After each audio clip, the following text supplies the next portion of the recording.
오늘 제가 뭐 스타트업에 대해서 뭐 아주 이렇게 구체적으로 뭐 어떻게 창업하면 된다라든지 뭐 그런 내용을 말씀드리려는 것은 아니고요. 오늘 제가 말씀드리려는 내용은 그 글로벌한 이런 스타트업 열풍에 대해서 여러분들한테 좀 소개를 해드리고 세상이 요즘 어떤 트렌드로 이렇게 가고 있는가에 대해서 1시간 동안 말씀을 드리려고 합니다. 이것은 뭐 제가 이 스타트업 얼라이언스를 맡은 지 한 2년 동안 이렇게 보면서 제가 직접 이렇게 다녀보고 만나보고 제가 이렇게 궁금해하고 그리고 많은 분들한테 이렇게 좀 설명을 해드리고 블로그를 쓰고 그러면서 이렇게 조금씩 쌓인 그런 내용인데요. 이게 뭐 장수는 엄청나게 많아요. 그래서 지금 보니까 306장인데요. 예, 그래서 너무 좀 이게 빨리 이렇게 넘어가더라도 좀 정신없어 하지 마시고 그냥 편하게 이야기를 들어주시면 됩니다.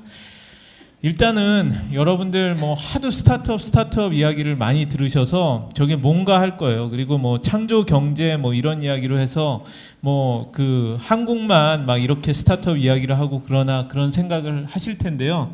사실은 전 세계적인 이런 스타트업 열기라고 말씀을 드릴 수가 있고 오히려 제가 보기에는 한국이 다른 나라보다 스타트업 열기가 좀 뒤진다는 생각이 이렇게 들 정도입니다. 그래서 2년 전에 영국의 이코노미스트가 캠브리안 모먼트라는 이런 그 커버 스토리로 스타트업 붐을 이렇게 다룬 적이 있어요. 그때 이야기한 게 뭐냐면은 옛날에 중생대 시대에 그 캄브리아기에 굉장히 많은 이런 생물들이라든지 이런 것들이 탄생했던 것처럼 지금 전 세계에서 엄청나게 많은 스타트업들이 등장을 하고 있다라는 그런 이야기를 합니다. 그래서 그러면은 스타트업이 무엇인가에 대해서 한번 이렇게 그 이야기를 하고 싶습니다. 사람들이 이렇게 보면은 스타트업하고 그냥 창업하는 거하고 혼동을 하시는 일이 많이 있는 것 같아요. 그래서 흔히들 생각하는 스타트업이라는 것은 그 글로벌하게 투자가 되고 이렇게 그런 경우에는 창업한 지 얼마 되지 않은 그런 기업이 대규모 자금을 조달받기 전에 상태이지만 아이디어와 기술을 통해서 급격한 성장을 기대할 수 있는 기업이라는 게 린 스타트업의 저자 에릭 리스가 책에다가 이렇게 쓴 말입니다. 근데 이걸 보면은 중요한 것은 급격한 성장이라는 거예요. 그러니까 성장 자체를 굉장히 빨리 해서 이런 회사에 투자를 하면 큰 돈을 벌 수 있는 그런 게 기대되는 회사라고 할 수가 있죠. 또 하나 제가 좋아하는 그런 정의는 스티브 브랭크라는 분이 한 이야기인데요. 리피터블 앤 스케일러블 비즈니스 모델을 가진 조직이라는 얘기입니다. 그래서 이 얘기는 뭐냐 하면은 굉장히 반복적이고 그리고 스케일러블 확장 가능한 그런 그 비즈니스 모델을 가진 회사를 조직을 스타트업이라는 그런 이야기를 하는데요. 이게 무슨 얘기인지 한번 보죠. 우리가 보면 많이들 뭐 이렇게 창업을 한다 그럴 때 뭐 치킨집을 하거나 뭐 이런 한다 그러잖아요. 근데 이런 것은 스타트업이라고 사실 할 수가 없죠. 무슨 책방을 한다든지 아니면은 뭐 이런 작은 뭐 이런 맥주집을 한다든지 그런 걸 스타트업이라고 할 수가 없는데 어떻게 생각하면 그 이유는 이런 비즈니스를 해서 키우려고 하면은 일단은 이걸 임대를 해야 되고 더 매출을 늘리고 그렇게 하려고 하면은 종업원들을 더 많이 이렇게 고용을 해야 되고 주인이 계속해서 더 이 노력을 하고 자기 노동력을 투여를 해서 거기에 조금씩 비례해서 매출이 올라가죠. 근데 이게 급격한 성장을 이루고 갑자기 뭐 이게 그 엄청난 무슨 프랜차이즈 같은 걸로 뜰 수는 있겠지만은 그렇게 큰 성장을 하기는 어렵다는 겁니다. 근데 보면 구글 같은 게 좋은 예가 될 수 있을 것 같은데요. 구글이 처음에 검색 엔진을 만들었죠. 검색 엔진을 만들어서 이 처음에는 비즈니스 모델이 없다가 구글이 찾아낸 비즈니스 모델이 이런 식으로 웨딩 드레스라고 검색을 하면 여기에 그 검색 키워드 광고가 이렇게 붙게 되는 것이죠. 그래서 이것을 클릭을 하면은 한번 클릭할 때마다 뭐 1달러씩을 받는다든지 이런 식의 비즈니스 모델을 만들어냈는데 구글이 만들어낸 이 모델은 일단은 한번 사람들이 이걸 쓰기 시작을 하면 계속 반복해서 쓰게 되겠죠. 반복해서 쓰게 되고 그리고 이게 영어로 제공되지만 다른 나라의 다른 언어로 제공을 하면서 일본에도 진출하고 중국에도 진출하고 유럽에도 프랑스에도 진출하고 이런 식으로 해서 계속 스케일 확장이 가능하게 되는 것이죠. 그리고 중요한 것은 구글이 직원들이 잠을 자는 사이에도 알아서 돈을 벌어주죠. 그런 플랫폼을 만든 건데, 이런 플랫폼을 만들고 이런 비즈니스 모델을 만들어서 급성장을 하면서 나중에 상장을 하거나 아니면 그 회사를 비싼 값에 팔 수 있게 되는 그런 것이 그 스타트업이라고 할 수가 있고요. 그래서 이런 그 암만 멋진 이런 그 가게를 하더라도 이런 맥주집을, 펍을 스타트업이라고 할 수 없는 반면에 이런 비즈니스를 하는 데가 있어요. 이 회사 같은 경우는 이스라엘의 회사인데 전 세계의 맥주집을 타겟팅한 이스라엘의 스타트업입니다. 그래서 이 회사 같은 경우는 저런 디바이스를, 기기를 이 맥주집에 보급을 하고 저기 생맥주가 나오는 저런 관에다가 저것을 붙입니다. 그러면은 실제로 몇 날 몇 시에 어떤 생맥주가 얼마나 많이 팔리는지를 전부 다 이렇게 디텍트를 해서 이렇게 그 그래프라든지 이런 식으로 다 보여주는 것이죠. 그래서 이런 것을 보면서 그 몇 시에는 어느 지역에서는 어떤 맥주들이 많이 팔리니까 이 시간에 할인 쿠폰을 돌려서 하면은 더 효율적으로 맥주집을 운영할 수 있겠다라든지 이런 것들을 보여주면서 전 세계의 글로벌 이런 그 맥주집들에 공급하는 소프트웨어 플랫폼을 제공을 하는 것이죠. 그래서 이런 회사 같은 경우는 이런 플랫폼의 힘으로 그 글로벌하게 이렇게 성장을 해나갈 수 있기 때문에 스타트업이라고, 같이 맥주 비즈니스를 하더라도 스타트업이라고 할 수가 있는 것이죠. 그러면 옛날에 15년 전에도 스타트업 이야기를 많이 하고 그랬었는데 왜 지금 그렇게 스타트업 이야기를 많이 하고 왜 전 세계가 이렇게 스타트업에 열광을 하고 많이 생겼느냐라는 그런 점을 한번 생각해 봐야 될 것 같아요. 그건 뭐냐 하면요, 스타트업을 할 수 있는 환경 자체가 옛날하고 비교를 해서, 특히 옛날 15년 전에 닷컴 버블 당시하고 비교를 해서 엄청나게 변했다라고 말을 드릴 수가 있을 것 같습니다. 그래서 우선은 창업 비용이 하락을 했어요. 옛날 같으면은 뭐 사무실도 임대해야 되고 큰 이렇게 책상 같은 것도 사고 가구도 사고 그런 다음에 뭐 데스크탑 컴퓨터를 놓고 뭐 이런 식으로 하고, 그리고 홈페이지를 내려면은 그것을 뭐 해서 이런 비싼 서버를 사서 데이터 센터에 넣고 이런 것만 가지고 뭐 그냥 몇 억이 이렇게 들어간다고 했으면은, 지금은 사실 책상 하나와 랩탑 컴퓨터 하나면은 그냥 창업을 할 수 있는 그런 시대가 됐죠. 그냥 앉아서 이 컴퓨터 코딩을 하면 되는데, 코딩 자체도 옛날보다 오픈 소스라든지 여러 가지 툴들이 많이 늘어나서 이 소프트웨어를 작성하는, 코딩을 하는 그런 이 생산성 자체가 옛날보다 훨씬 향상이 돼서 한 사람이 할 수 있는 일의 양과 뭐 그런 것들이 많이 늘어났고요. 그리고 소프트웨어를 만들어서 그 만든 소프트웨어를 이 옛날 같으면은 CD롬으로 구워서 그 CD롬을 그 상자로 잘 포장을 해서 이런 오프라인 상점 같은데, 전자제품 양판점이나 이런 데다가 공급을 하거나 우편으로 판매를 하거나 그렇게 하는 것이 대다수였다고 하면, 지금은 그야말로 이 구글 플레이나 애플 앱스토어에다가 올리고 등록하고 올리고 그 퍼블리시를 하면 전 세계 150여 개국에 동시에 이렇게 뿌릴 수 있는 그런 시대가 됐죠. 그래서 글로벌 모바일 플랫폼이 대두가 되면서 이런 소프트웨어를 배포하는 그런 그 방법 자체가 훨씬 더 옛날보다 코스트가 적게 들고 쉬워졌다라는 얘기고요.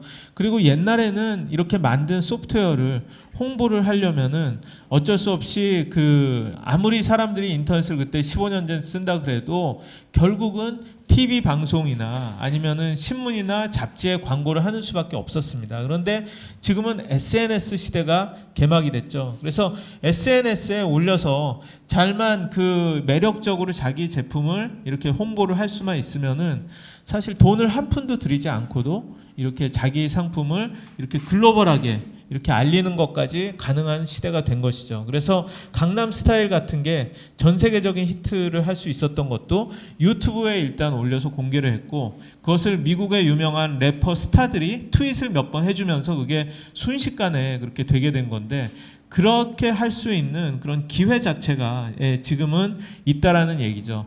또 하나 중요한 것은 크라우드 소싱 플랫폼이라는 것까지 등장을 해서, 심지어 어떻게 제조업에서 물건을 만드는 그런 것조차도 처음에 초기 투자금이 없이 내가 가진 이런 그 획기적인 뭐 아이디어, 재미있는 아이디어가 있다. 나는 침대에서 쓸 수 있는 뭐 이렇게 침대에서 편리하게 스마트폰을 이렇게 매달아 가지고 볼 수 있는 그런 것을 만들고 싶어라고 하면은 그냥 시제품 아이디어를 만들어서 그 상품의 사진을 찍고 간단한 비디오를 해서 그것 같은 것을 킥스타터라든지 인디고고, 우리나라는 뭐 와디즈 같은 데다가 올려서 이거를 하나에 그 뭐 5만 원씩에 팔겠으니까 사주실 분은 뭐 이렇게 그 후원해 주세요라고 하면은 그걸 가지고 뭐 5천만 원이든 1억이든 아이디어만 좋으면은 다 선 주문을 받아서 그 물건을 팔 수 있는 그런 시대가 된 것이죠. 그래서 옛날보다 스타트업을 하기가 정말 이런 쉬워진 그런 여러 가지 좋은 환경의 시대가 됐다라고 할 수가 있고요.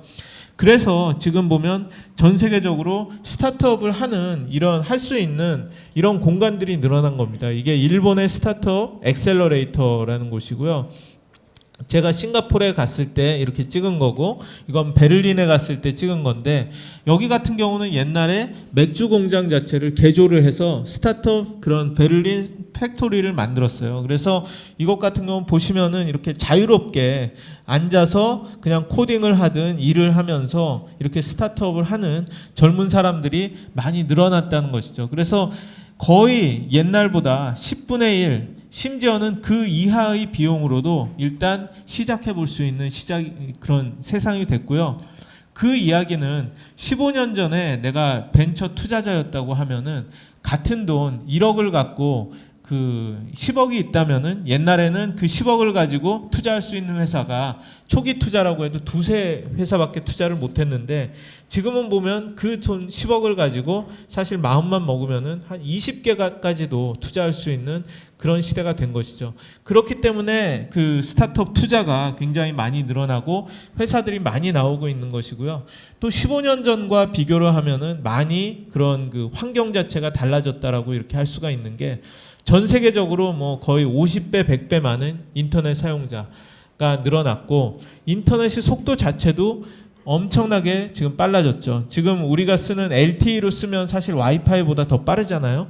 그리고 모든 사람들이 모바일 사용자가 돼서 사람들이 결국 손에 들고 다니는 이런 것들이 옛날 우리가 뭐 거의 한 5년, 10년 전에 쓰던 그런 컴퓨터보다도 더 파워풀한 성능의 스마트폰을 손으로 들고 다니고, 그 사람들은 다 SNS를 통해서 연결되어 있다는 것이죠. 그러니까 뭔가 퍼뜨리고 뭔가 사람들이 사게 하는 것 자체가 훨씬 더 쉬워졌고, 신용카드 번호를 그 스마트폰에 아예 저장해 놓고 이제 물건을 사거나 이런 것들이 가능하게 되어지면서, 뭐랄까 이런 그 모바일 스타트업이라든지 이런 데들이 매출을 올리는 것 자체가 옛날보다 훨씬 쉬워진 거죠. 그렇기 때문에 이런 그 성공적인 스타트업들이 많이 나오기 시작을 한 거고, 또 하나 하드웨어 스타트업들한테 그 청신호는 글로벌하게 이제 글로벌 서플라이 체인 자체가 너무 좋아지다 보니까 이렇게 외국으로 물건을 보내는 자체가 별로 어렵지 않은 거죠. 그래서 우리가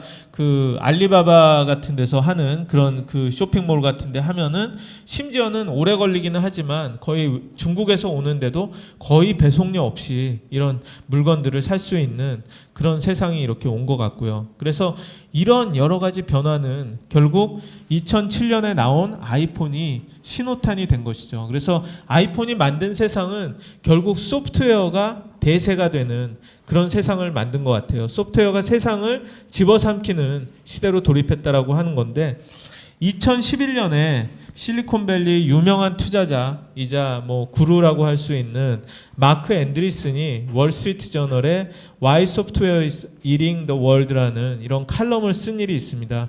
이 사람이 그때 이야기를 했던 것은, 이젠 소프트웨어가 모든 것이 그런 그 주도권, 헤게모니를 잡고 세상을 바꿔간다는 것이다. 피지컬한 월드도 모두 다 이런 소프트웨어에 영향을 받는다는 얘기를 한 건데요. 생각해보면 책 자체도 소프트웨어가 되고, 킨들이 그렇죠. 저희 얘기는 모든 사람들이 책을 어떻게 독서를 하고 있는지 이제 아마존이 손바닥 보듯이 다 알 수 있게 된 거예요. 책을 팔면 어떤 책을 처음부터 끝까지 다 읽는지, 어떤 책을 가장 빨리 읽는지, 어떤 책을 사놓고 가장 안 읽는지, 뭐 그런 것들을 다 알 수 있게 되는 거죠. 그 소프트웨어로 방송업계를 집어삼킨다고 하는 VOD, 비디오 온 디맨드로 미국에서 영화를 볼 수 있고 드라마를 볼 수 있게 해주는 넷플릭스는 지금 가입자가 거의 4천만 명이 넘었죠. 그래서 이렇게 많은 사람들이 보다 보니까 자기들이 직접 드라마를 제작을 해서 하우스 오브 카드라는 것을 인기를 얻었고, 그래서 지금은 자기들이 연간에 오리지널 시리즈를 거의 20개 이상을 만들기 때문에 사실은 이 회사가 방송사하고 별 차이가 없어지는 시대로 이제 가고 있는 것이죠. 방송사보다 더 낫죠. 왜냐하면 이 회사는 모든 시청자들이 시청 패턴을 다 알아요. 시청률 자체가 100% 다 알아요. 이건 우리 기존의 방송국들은 이런 TV라든지 이런 데다가 일부 시청자들한테 그걸 미터를 달아서 닐슨 뭐 레이팅 같은 걸로 파악을 하지만, 샘플링 조사를 하지만, 이 회사는 모든 사람들이 어떻게 시청을 하고 있는지를 알 수 있는 거죠. 그렇기 때문에 시청자의 기호에 맞고 그런 그 컨텐츠를 더 잘 제작해서 만들 수 있는 그런 거고요.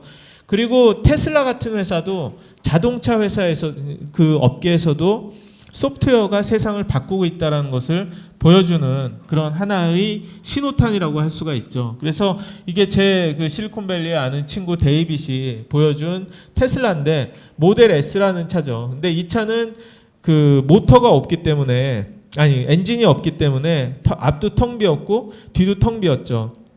그래서 사실상 이 차는 보면은 어떻게 보면 아이폰이나 다름이 없어요. 그래서 제 친구가 하는 말이 바퀴 달린 아이폰이라는 얘기를 하더라고요. 근데 생각을 해보면 아이폰도 마찬가지로 스마트폰도 밑에 저렇게 배터리를 깔고 그 위에 여러 가지 회로라든지 이런 것을 널고, 그리고 아이폰도 모터가 있다는 거죠. 진동 모터. 근데 저기도 이렇게 모터가 있고, 그래서 결국은 이게 소프트웨어가 대세인데 아이폰이 매번 소프트웨어 업그레이드를 통해서 이 더 좋아지듯이 이 테슬라도 그 소프트웨어 업그레이드, 펌웨어 업그레이드가 될 때마다 새로운 기능들이 이렇게 추가가 되는 것이죠. 그래서 이게 보면 새로운 기능들이 이렇게 추가가 돼서 업그레이드가 될 때마다 이게 6.1로 오른 건데, 이렇게 사용자들이 마치 스마트폰 리뷰를 하듯이 업그레이드 하니까 뭐가 좋아졌다라고 유튜브에 올리는 것들이 나오죠. 근데 보셨겠지만 얼마 전에 그 모델 S의 소프트웨어 7.0이 나왔는데 놀랍게도 오토파일럿,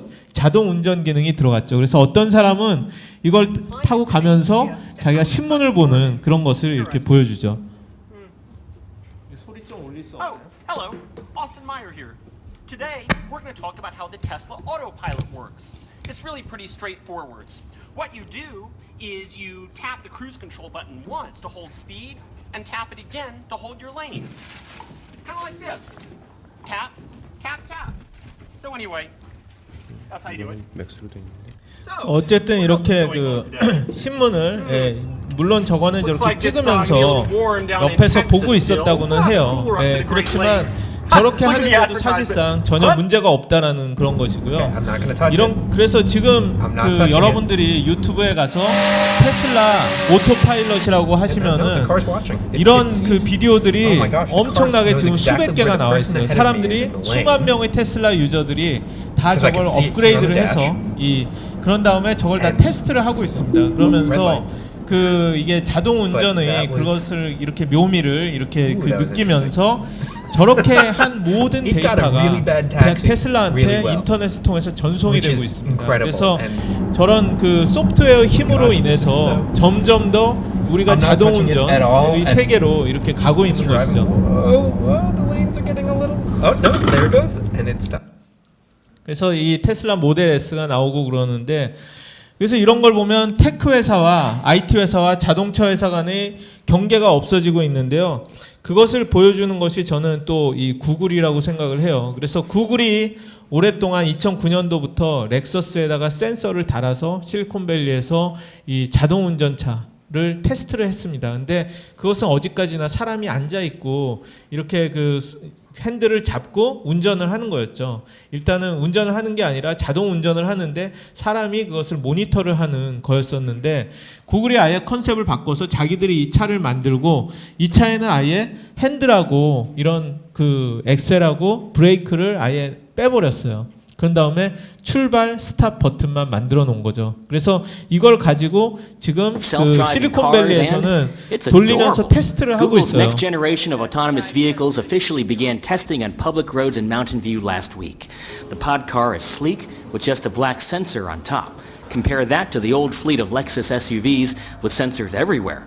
The new pod car has no trunk and the steering wheel, gas and 저 brake pedal are 차는 all 그 저 removable. 센서로 축구장 Pod car is 2개 very cautious. 정도의 Top speed is 거리까지 다 limited to 감지를 25 miles an 하면서 hour. 다닌다고 We saw them 합니다. come to full stops right on the line. For some reason, this one was driving in the middle of the lane as it cruised through a neighborhood.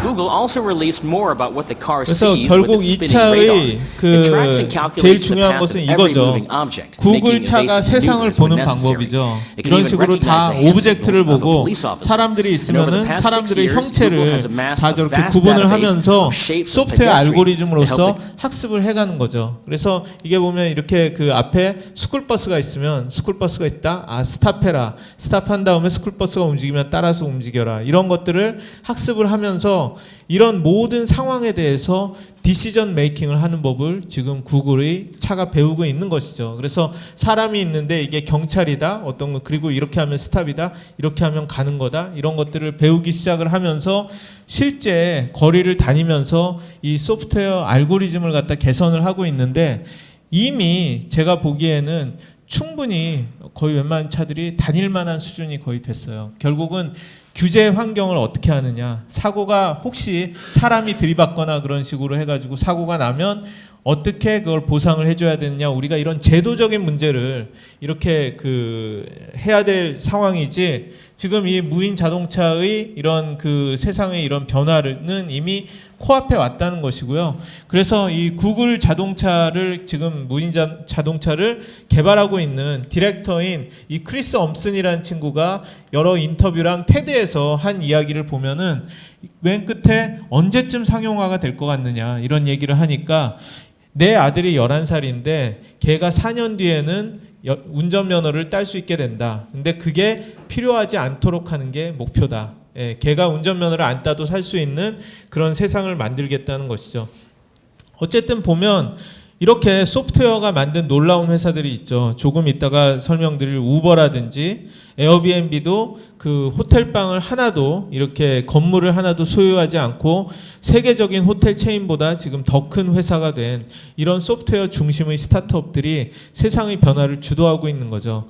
근데 보면 실리콘밸리 자체가 지금은 되게 변했어요. 옛날에 한 15년 전, 20년 전의 실리콘밸리보다 변했는데 제가 보기에는 혁신에 있어서 굉장히 옛날보다 더 공격적으로 이런 스타트업들을 키우고 있는 거죠. 그래서 이런 파괴적인 혁신 스타트업에 이 돈을 공급을 하는 게 결국은 실리콘밸리가 실리콘밸리인 이유는 벤처 캐피탈이 있기 때문이에요.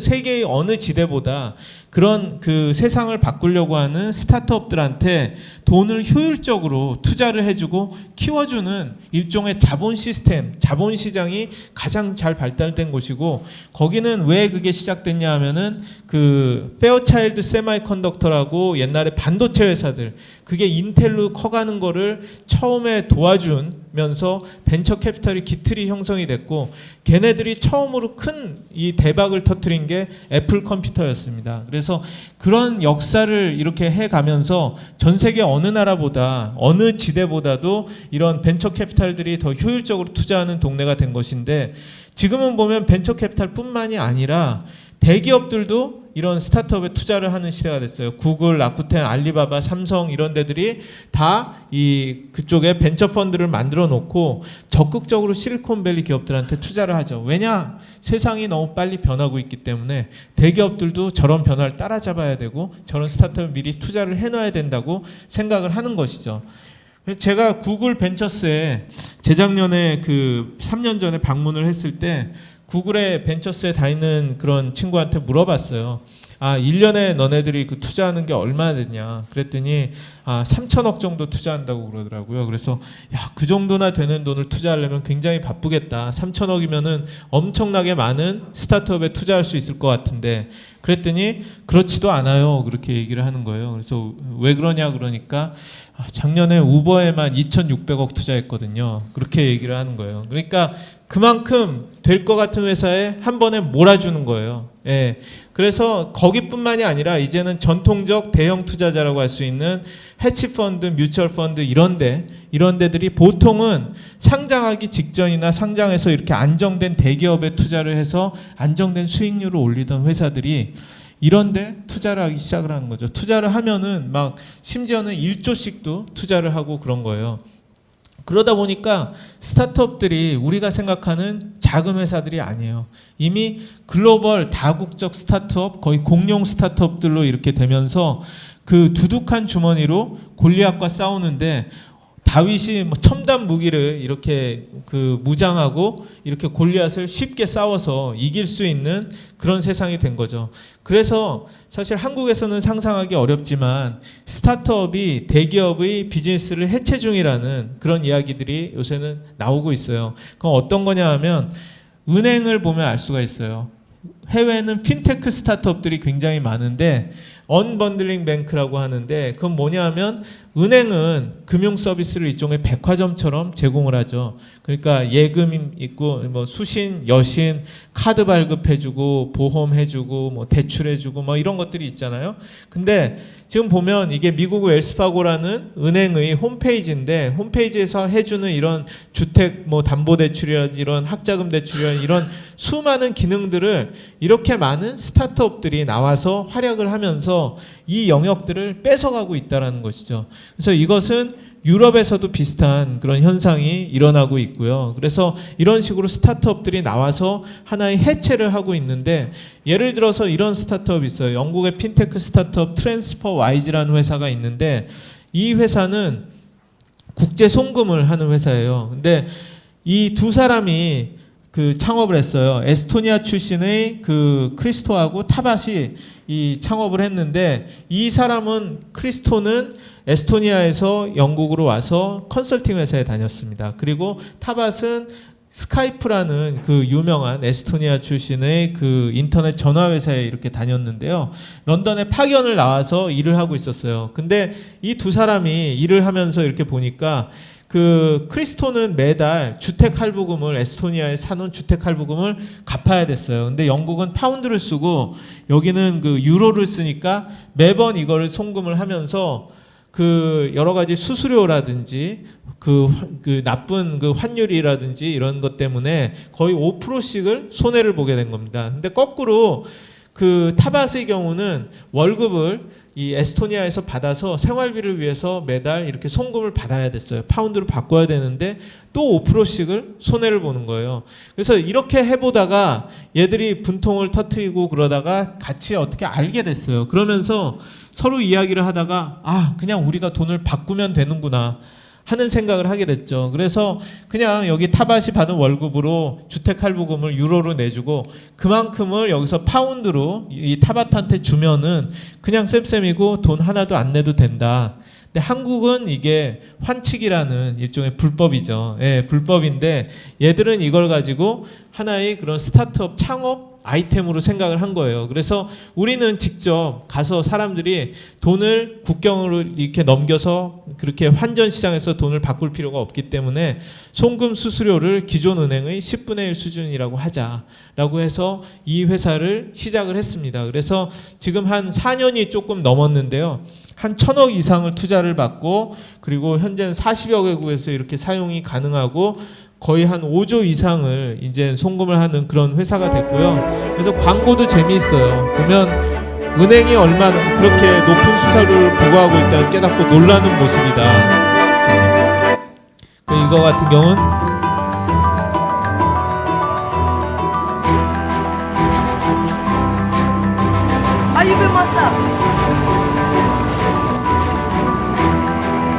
몰래 카메라로 이렇게 찍은 건데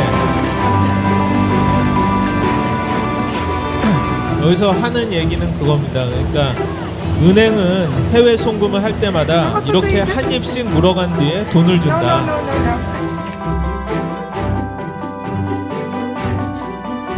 네. 근데 그들은 그것을 잘 숨길 뿐이다. 네. 잘 숨길 뿐이어서 당신이 모를 뿐이다. 구역질 난다. 하지만 괜찮다. 이제는 트랜스퍼와이즈가 있으니까 트랜스퍼와이즈를 써라. 이런 식으로 그 공격적으로 광고를 하면서 거의 최근에는 매달 트랜스퍼와이즈로 이렇게 처리가 되는 돈이, 송금이 되는 돈이 거의 1조 가량인데 된다고 할 정도로 은행의 비즈니스를 이렇게 뺏어가면서 성장을 하고 있는 이런 스타트업들이 나타나고 있는 것이죠. 그래서 지금은 뭐 글로벌하게 직원이 한 400여 명 되면서 영국을 대표하는 그런 핀테크 스타트업이 됐고, 이 소프트뱅크가 또 얼마 전에 한 달여 전에 1조 2천억, $1 빌리언 이 소파이라는 그 스타트업에 투자를 해서 또 깜짝 놀라게 했는데요. 이 소파이라는 회사는 뭐냐 하면은 이 학생들, 여러분 같은 학생들이 학자금 대출을 받잖아요. 그 학자금 대출을 받는데 미국에서는 그걸 은행에서 하든지 정부에서 하는데 그걸 더 좋은 이율에 이렇게 받을 수 있도록 한 건데, 투자를 해주는 사람들이 이 인터넷 플랫폼을 통해서 이 학교의 동문들이 해주는 거예요. 그래서 동문들이 그거를 모아서 해주는데, 단지 돈만을 이렇게 제공해 주는 것뿐만이 아니고 이 소셜 네트워크를 통해서 이 동문들을 이 학생들한테 연결해서 일종의 멘토가 되게 하고 뭐 그렇게 한다라고 하는 그런 그 시스템을 만든 건데, 이 회사가 스탠포드 출신들이 만든 건데 급격히 성장을 하면서 뭐 저렇게 1조씩 투자를 받으니까 이제는 뭐 이렇게 CEO가 나와서 큰 소리를 치죠. 우리가 은행을 리플레이스 하지 못할 이유가 없다라는 그런 얘기를 해서, 그래서 보면 제가 영국에서 온 친구랑 그 이야기를 하면서 실제로 물어봤어요. 뭐 많이 쓰냐? 트랜스퍼와이즈 같은 거. 그랬더니 자기 아이폰을 딱 꺼내면서 보여주는데 여기 트랜스퍼와이즈가 딱 있어요. 그러면서 굉장히 편하게 쓰고 있는데 한국만 안 돼서 불편하다. 한국 좀 되게 해다오. 그런 이야기를 하는데, 제가 이걸 보면서 든 생각은 그거예요. 결국은 옛날에 은행 서비스를 이거 해서 하나의 앱을 갖고 썼다면 이런 식으로 여러 개 분산이 돼서 결국은 이런 모바일 앱들이 은행을 대체하는 시대로 돌입하는 게 아닌가.